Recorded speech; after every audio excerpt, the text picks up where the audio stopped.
Hello. So every week I am always listening a survey on LinkedIn. So this last week's or week before last survey was are you chasing a job or a fit? This was just for our landing a career in our 20s video that we did maybe like I said 2 weeks ago.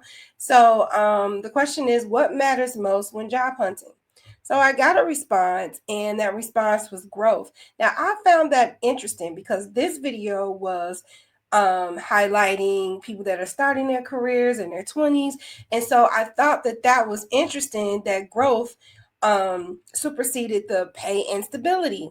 And so it seems like the younger job seekers are prioritizing like development and long-term potential over the immediate perks, which we know are pay and flexibility. It's not about landing a job anymore. It's about evolving in that career and kind of soaking up as much as they can. So this video is geared towards our employers. And if you watch my videos, you know that I always get my little notes here so that I stay on subject. So for the employers out there that are hiring really at any age, make sure that as your employee is investing in you, that you're in return investing in them, like offering stipends or access to learning platforms like LinkedIn Learning or Coursera. Career pathing, create visible and achievable advancement tracks so employees can understand how they can grow within the company. Maybe during the review, make sure to see if there's like a goal, like not just goals just for that department, but see if you guys are on track for their actual career goal. Talk about those things, not just having a conversation about how they're improving in the department, but how they're improving in this career, especially those that are just entering a new career. Mentorship, job rotation, allow employees to shadow different positions, or different departments, and let them rotate to gain new skills and perspectives. And I feel like a lot of employers don't do that because they might not want to lose a good employee, and lose them to another department.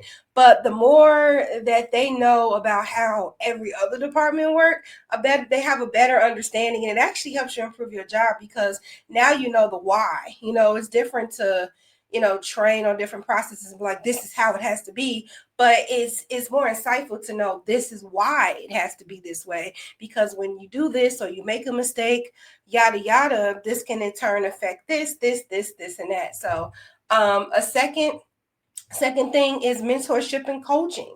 Once again, formal mentorship programs like maybe leadership courses, or seasoned leaders like host a meeting, with people entering their career, and just let them know your ups and downs, like give them a transparent story of how you reached your senior level and things that they can look out for and things you wish you've done, to help them prevent any future mistakes that they could possibly, encounter. Career coaching sessions is the same, but not, because career coaching sessions you can offer like quarterly or biannual, and it's just it's focusing on developmental goals and not performance reviews. I know a lot of times when we have these meetings and conferences with our supervisors, they're really just about like, it's pretty self-centered as far as like when you think about it, because you're only talking about like how you need to improve, or how great you're achieving, or your achievements are in that one department.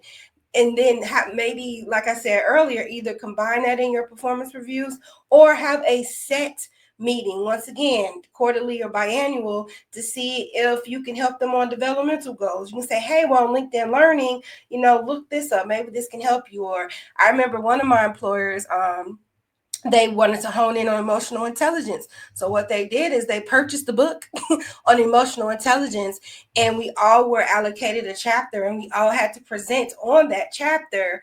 Number one is engagement, and number two, make sure you read the book, right?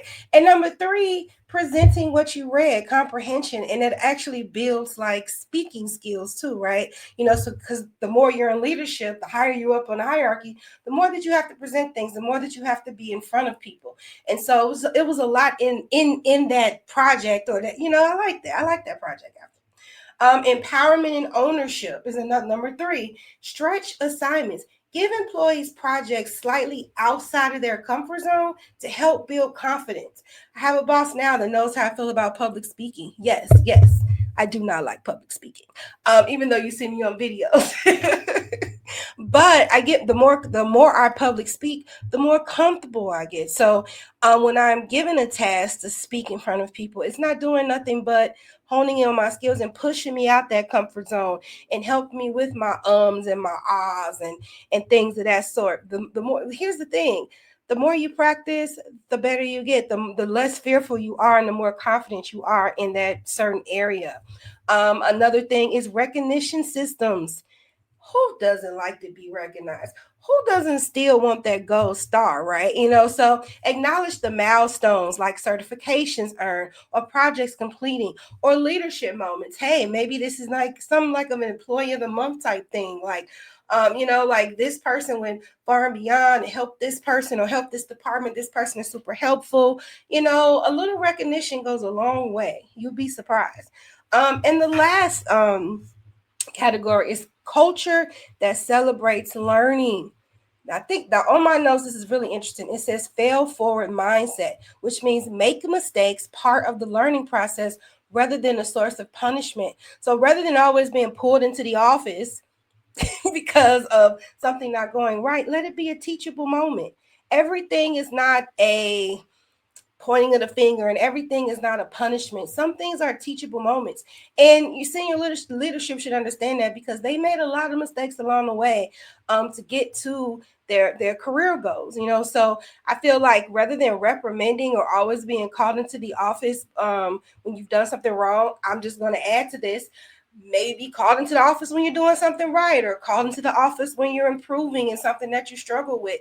Let's not always reach out to our subordinates. I do not like that word. Let's not always reach out to the employees when they do something wrong. And once again, when they do make a mistake, make it a teachable moment, not a punishable act. Everything doesn't need to be a punishable act. Let's get out of that. Knowledge sharing, host monthly lunch and learn sessions or peer-led workshops. That's a really good idea. People can just bounce ideas and learn from each other. And you never know, it might be a more efficient process, or more something where, what am I trying to say? Something that makes the job more efficient, more streamlined. You never know. Somebody might have an idea. Well, why would you do it this way when you can do it that way? Just bouncing off ideas off each other can really improve processes and maybe make work more efficient. You know what I'm saying? Once again, don't hoard the information. I know a lot of people like the old age type corporate thinking is as long as I hoard information, it's job security. But guess what? You're going to retire out of that job. And when you leave, everybody's going to be left stuck. And we have to understand that in a job, we are a team. So anything you do to try to get at other people or whatever energy you have with that, you're affecting your team. That's what I tell people. When you're trying to get at your boss, you may be affecting your boss, but you're really affecting your team.